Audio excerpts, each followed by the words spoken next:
diterima oleh Allah Subhanahu wa taala.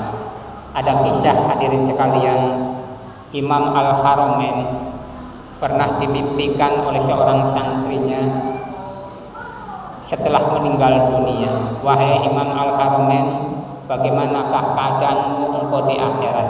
Alhamdulillah wahai santriku, saya di akhirat mendapatkan keistimewaan berada di sisi Allah Subhanahu wa taala, berada dalam surganya Allah Subhanahu wa taala.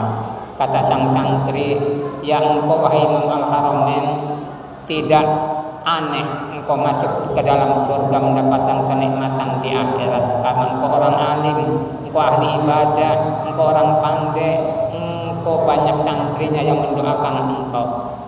Kata Imam Al-Haramain, bukan karena kealiman saya masuk ke dalam surga, bukan karena ibadah saya yang banyak, bukan juga karena banyak santri dan lain sebagainya.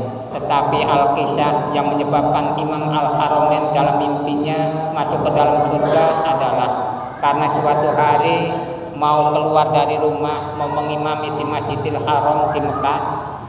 Di samping rumahnya di tengah jalan menemukan seekor kucing yang lagi meraung-raung karena kedinginan kena air hujan.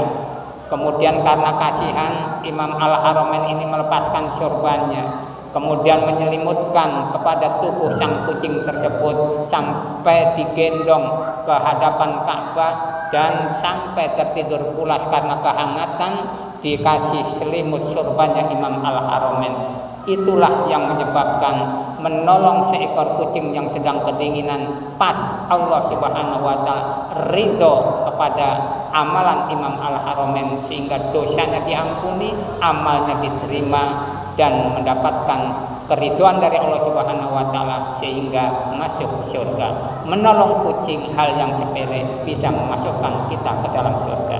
Ada satu kisah lagi hadirin sekalian, ada seorang pelacur yang setiap malam, mohon maaf, melacurkan diri, kemudian di pertengahan pagi menjelang subuh pulanglah. Kalau bahasa kita pulang kemudian ngojek mau pulang ke rumah. Di tengah perjalanan sang pelacur tersebut di pinggir jalan melihat ada seekor anjing yang sedang menjulurkan lidah dan kepalanya ke dalam sebuah sumur atau lubang air karena kehausan. Karena tidak kaduk, tidak kentut, maka pelacur tersebut turun dari ojek, kemudian sepatunya dilepas, kemudian mencari tali rapia, kemudian